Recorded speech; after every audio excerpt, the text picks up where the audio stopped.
Hi everybody. This quick little video is to go over just a reminder how to use your tip analysis section of your Action Monday weekly schedule.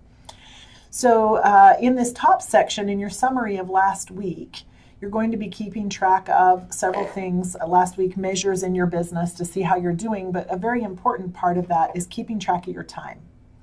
The T stands for total number of hours that you worked last week. So for this example, let's just say 40 hours last week was spent working on real estate. That's all we want to know is how many hours spent working on real estate. Then your P time, your I time, and your N time are divided out as follows.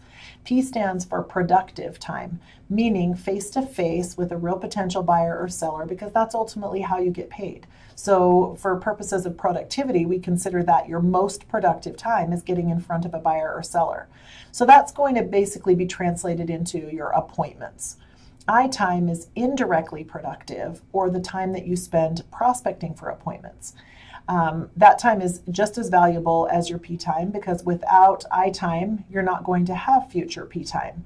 So I time is valuable. You're prospecting, you're talking to your sphere of influence, you're door knocking, you're talking to for sale by owners, expireds, all of the other techniques that we use to prospect for business. N time is non-productive, but only in terms of it's not P time and it's not I time. It's still very valuable. We call it non-productive, meaning that it's not going to get you paid necessarily. It's going to support what gets you paid, and it's necessary time, but it's not appointment time. So it is doing market analysis. It's getting paperwork ready for a buyer. It is pulling properties to go show a buyer. It's scheduling those showings. It's going to sales meeting. It's attending a class. It's attending a board function, all of those kinds of things that aren't specifically going to get you an appointment. So again, to recap, P time is time spent directly in appointment with real potential clients. I time is the time spent prospecting for those, or indirectly productive, time spent prospecting and generating business. N time is your non-productive time. It's all the other stuff.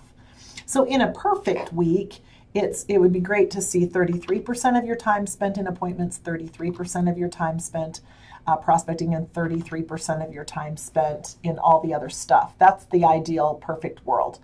When you first get started, it's not unreasonable to think that you may have 50% of your week spent in I time, spent indirectly productive prospecting for a business. The way it works is your indirectly productive time is going to generate appointments. So I time generates P time. But then P time generates more N time. The more appointments you have, the more stuff you need to do. I go on an appointment with a potential buyer or seller. I then have, I have a market analysis to complete. I have paperwork to complete. I have properties to look up. I have showings to schedule. So about a third of your time being available for each of those things is pretty good. That's an ideal situation. But when you first get started, spend at least 50% of your time prospecting. If we have a week where we spend a great deal of time in appointments, that's really good. And then a little bit of time spent in N time, but no I time, you're very soon going to find yourself in a situation where you don't have any more appointments or any more clients to work with, because that I time is so valuable. So I strongly encourage you to get to a place where you're spending at least a third of your time in I time, at least. So that's just a quick overview. In the cell training class, we're going to spend at least a half an hour on this topic and talking about your analysis of your time. But this is just a quick run through for you in helping you to complete your Action Monday schedule. Have a great day.